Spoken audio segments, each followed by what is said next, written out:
शोएब, क्या चल रहा है पीसीबी में? अजीब अजीब खबरें हैं, कभी ज़कात शरफ का नाम, कभी चेयरमैन पीसीबी के लिए नजम सेठी साहब का नाम। चल क्या रहा है? ये क्या मामला बना हुआ है पीसीबी के अंदर? देखिए, ये सारा मामला जो है ना, खिचड़ी पकाई गई आईसीसी मिनिस्ट्री की तरफ से और कुछ और लोगों की वजह से लोग समझ नहीं पाए।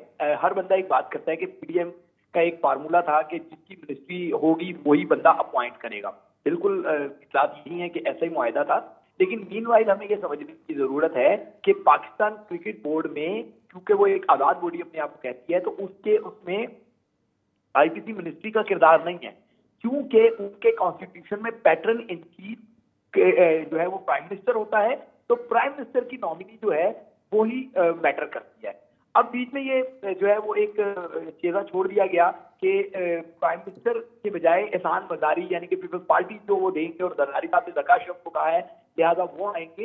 लेकिन मीनवाइल क्योंकि अपॉइंटी जो है वो प्राइम मिनिस्टर की थी, तो प्राइम मिनिस्टर ने कल मुलाकात की, उसमें नजम सेठी जो है उनसे मुलाकात कर रहे हैं। और उसी वक्त बड़ी एक जो है वो एक दूसरी मुलाकात हुई, उसमें एहसान मजारी मुलाकात कर रहे हैं ज़का शरफ से। तो ट्राई टू अंडरस्टैंड के पावरफुल कौन है। अपॉइंटी प्राइम मिनिस्टर है, लिहाजा जिसने उससे मुलाकात की है वो ही क्रिकेट बोर्ड में आ रहा है।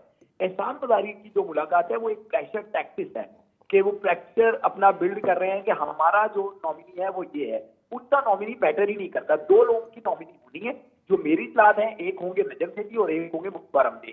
पहले ये इतलात आ रही थी मुख्तार अहमद चेयरमैन के लिए नॉमिनी हो सकते हैं, लेकिन मामला सारे तय पा गए। अभी जो लंदन यात्रा थी नजम सेठी की, उसने भी इसमें अहम किरदार अदा किया होगा।